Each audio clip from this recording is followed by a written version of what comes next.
Usually when people choose a career for themselves, lifestyle, passion, or legacy are three things that come up. Lifestyle, passion, and legacy. See, I was asked this question the other day and it threw me because I love the lifestyle that I have and I'm passionate about what I'm doing. But I can take you back to 2008 to a much trimmer, peroxide blonde, 23-year-old personal trainer, working 50 hours in a gym, being as noisy as I wanted to be. At the time, I was asked by a client to come and do a sports day with some kids, and I did it, and it was awesome. It was the best part of my week, and for 2 years I did it for free. The kids would be ecstatic at the gate, lined up, and I compared that to my clients at the gym who hated me being there. They loved me, but they hated me actually training them. I was torn. I had this amazing job as a personal trainer, and I had this side hustle going.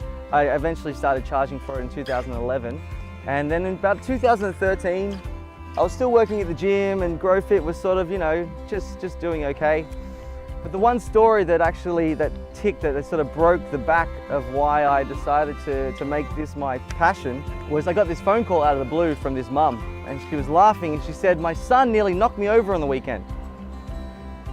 And I was like, I didn't know how to respond. I was like, "I'm sorry."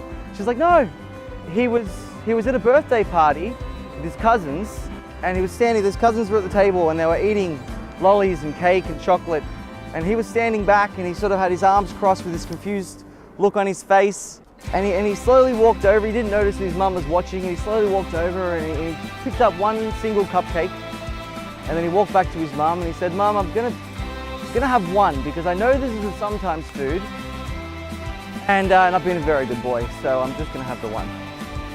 And she burst into laughter again, and she's like, "Well, he didn't hear that from me." I was like, okay. So I was making a difference. I actually had kids that were learning from something that I had taught them. And yes, I had clients who I loved and I was making a difference with them. But that week I put my resignation in the gym with the goal of changing the mindset of Australians. Changing the mindset of the way people view being healthy. Like it's a chore. Like our body wasn't supposed to run and jump and skip and hop and climb up walls. Being fit is fun. You just have to find what fun is for you. Everyone's different, so I'm not going to go play rugby anymore. My face isn't good enough. Look, it's not going to work. Eating healthy really isn't that hard. It's just limiting the amount that you eat. That's probably the problem. So I truly believe, if we can empower a whole generation of children with the tools they need to live a happy and healthy life, then we can create a domino effect that can actually change the world.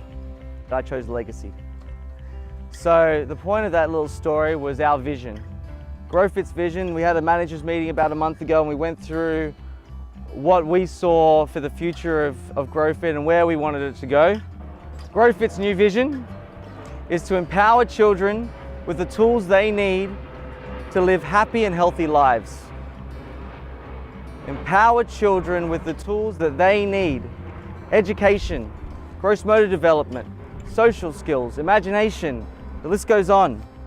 We empower children with the tools that they need to live happy and healthy lives.